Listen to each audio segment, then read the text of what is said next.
Point किया अजमल जामी दुनिया vlogs में नारा मस्ताना की नई और अहम तरीन किस्त के साथ आपकी खदमत हाजिर है। कोई सियासी बात नहीं है, कौन कब आ रहा है, किसका क्या बयानिया आज नहीं, आज एक अच्छी खबर मेरे हाथ लगी है। पूरे पाकिस्तान को बहुत मुबारक हो, अल्लाह करे इस खबर में दम हो और वाकई हम इसकी हकीकत तक पहुँच सकें। थर में कोयला है, बेशबहा कोयला है पाकिस्तान को अल्लाह ने दिया हुआ है, लेकिन एक अरसे से हम सुन रहे थे कि साइंसदान कहते हैं ये कोयला अच्छी क्वालिटी का नहीं है, ये थोड़ा वाटरी है, लो एनर्जी कूल है, इससे वो फ़वाइद नहीं मिल सकते जो दुनिया भर के दीगर कोयले में मौजूद होते हैं। लेकिन आज मुझे डॉक्टर फरीद मलिक साहब हैं, x chairman Pakistan science foundation, 2004 से थर के कोयले के ऊपर तहकीक कर रहे हैं। उन्होंने बहुत बड़ी खबर दी है और ख़बर का सबूत भी उन्होंने मुझे पेश किया। ये आज मैं वो खबर नहीं देने लगा कि जी वो पानी से गाड़ी कैसे चल सकती है या दीगर कोई ऐसा तजुर्बा आपकी खदमत में पेश नहीं कर रहा। ये वैन डाइक कंसल्टिंग नामी एक साहब हैं, प्रोफेसर वैन डाइक, जो कि साउथ अफ्रीका जर्मनी में बेक वक्त जो कोयले के ऊपर तहकीक करते हैं। नेल्सन मंडेला यूनिवर्सिटी की कोल लैब, जिसकी मैंने वेबसाइट भी खोली, नेल्सन मंडेला की यूनिवर्सिटी जो साउथ अफ्रीका में, उनकी कोल एनालिसिस की लैब है। दे आर एक्सपर्ट जर्मनी और साउथ अफ्रीका कोयले का एग्जामिन करने में। तो प्रोफेसर वैन डाइक को कुछ 100 kg कोयला थर का भेजा गया था पाकिस्तान की जानिब से, एक से एग्जामिन करें। तो खबर यह है बहुत बड़ी कि माशाल्लाह पाकिस्तान का जो थर का कोयला ये काबिल इस्तेमाल है, यही नहीं बल्कि अहम तरीन खबर यह कि इससे गैस बन सकती है। एक अरसे तक हमें यह बताया गया कि इससे गैस नहीं बन सकती, थर के कोयले से गैस बन सकती है। प्रोफेसर वैन डाइक का ये लेटर जो पाकिस्तान को पहुंचा, थर कोल की अथॉरिटी को पहुंचा है, प्रोफेसर डॉक्टर फरीद मलिक को पहुंचा है। इस कोयले से पाकिस्तान में बिजली तो बन रही थी, चाइनीज़ कंपनी इन्वॉल्व थी, एंग्रो इन्वॉल्व थी, लेकिन अब इस कोयले को से हम गैस भी बना सकते हैं। गैस बनाने का फ़ायदा क्या होगा कि जो हम LNG ख़रीदते हैं $20 फ़ी MMBTU जो कि यूनिट है, जब इस कोयले से बनाएंगे तो ये कीमत आ जाएगी $8 या $9।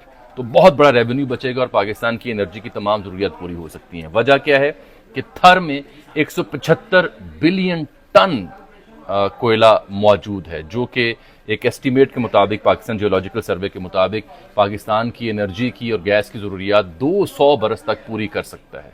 एक तो वो ममालिक जिनके यहाँ तेल निकला तो उनकी चांदी हो गई। अगर हम ये प्रोफेसर वैन डाइक की रिपोर्ट की रोशनी में कोयला एक्सट्रैक्ट करते हैं और इसके बाद हमारे पास ऐसी मशीनरी आ जाती है, वो फैसिलिटीज़ आ जाती हैं जिससे हम इस कोयले से गैस बना सकें, तो हमें फिर ये LNG और दीगर मामलात में जाने की ज़रूरत नहीं रहेगी। मैं आपसे अर्ज़ करता चलूँ कि ये शंघाई की एक इलेक्ट्रिक कंपनी है और एंग्लो पाकिस्तान है, जो सिंध हुकूमत के साथ मिलकर ये दो कंपनियां थर में कोयले के ऊपर काम कर रही थीं। और इनिशियली हमने 600 मेगावाट से ज़ायद की बिजली वहाँ से पैदा की। अब इतलात है कि 5000 6000 तक मेगावाट तक बिजली पैदा हो सकती है और हो रही है। लेकिन ये 1992 में जो दरियाफ्त हुए ये ज़खायर, और फिर 2014 में बाकायदा थर कोल में हमने जाके सिंध गवर्नमेंट के साथ जरदारी साहब, नवाज शरीफ साहब ने जाके इफ्तिताह किया था थर्मल यूनिट्स का।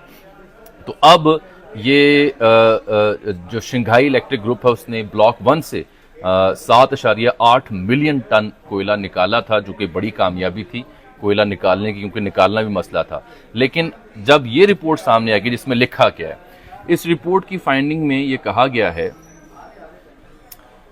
कि जो ऐश कंटेंट है वो 18% से ज़ायद है एंड सूटेबल फॉर गैसिफिकेशन। ये पहली बार ऐसी कोई रिपोर्ट है जिसमें कहा गया कि सूटेबल फॉर गैसिफिकेशन है, लिहाजा इससे गैस बन सकती है। यही नहीं बल्कि इस रिपोर्ट के आखिर में ये प्रोफेसर साहब ने अपना ग्राफ दिखा के लिखा है कि in summary the coal based on the samples as received is highly suitable for fixed to be gasification purposes, no concerns और problems identified. The expected pure gas yield is between 1550 to 1600 kNm square per ton DAF। Coal उनकी कोई scientific unit है और इसके जो temperature उन्होंने वो भी बता दिया और साथ कहा कि ये आइडियल है गैसिफिकेशन के लिए।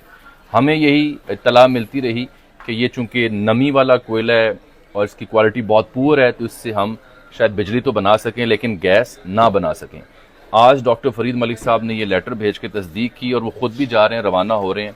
कनाडा, जर्मनी, साउथ अफ्रीका, ये वो मालिक हैं जहां इन मौज़ूआत पे तहकीक होती है। तो पाकिस्तान ने 100 किलो जो कोयला है, यानी 4 बाय 25 kg बैग्स ये भेजे सैंपल। हमने 100 किलो बन जाता है कोयला, یہ وہاں بھیجا تھا گیسیفیکیشن کے ٹیسٹ کے لیے، اور انالیسس کرنے کے بعد یہ 14 ستمبر 2023 کو professor doctor J see Van Dijk نے یہ رپورٹ مرتب کی، جو پاکستان کے حکام کو پہنچ چکی ہے۔ بہت بڑی کامیابی ہے، مبارک ہو۔ ہمارے یہاں سیاسی بحران ہے، معاشی بحران ہے، ڈالر نیچے نہیں آ رہا اور برے حال ہیں غریب کے۔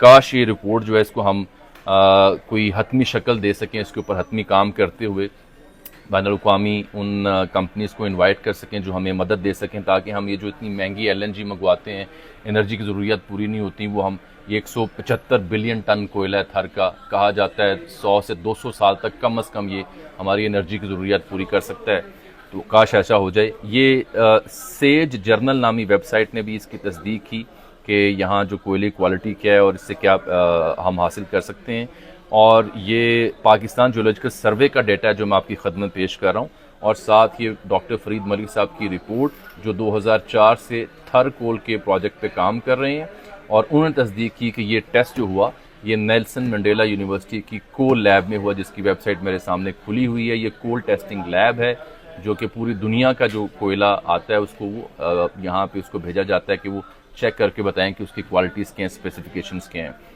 تو جناب یہ اللہ کرے ہم اس کوئلے سے جو ہمارے لیے ناکام تھا، ڈھیلا تھا، تھوڑا گیلا تھا، اس سے اللہ کرے ہم گیس بنا سکیں اور یہ ضروریات ہماری پوری ہو سکیں۔ تو اچھی خبر تھی، میں نے سوچا آپ کی خدمت شیئر کریں۔ مزید ڈیٹیل کے ساتھ میں ڈاکٹر فرید ملک اور جو دیگر ڈیٹا آتا ہے، چونکہ خبر نہیں تھی تو میں نے کہا بیسک معلومات آپ تک پہنچاؤں، وہ کل آپ کی خدمت پیش کروں گا۔ تب تک کے لیے اجازت دیجیے، اللہ حافظ۔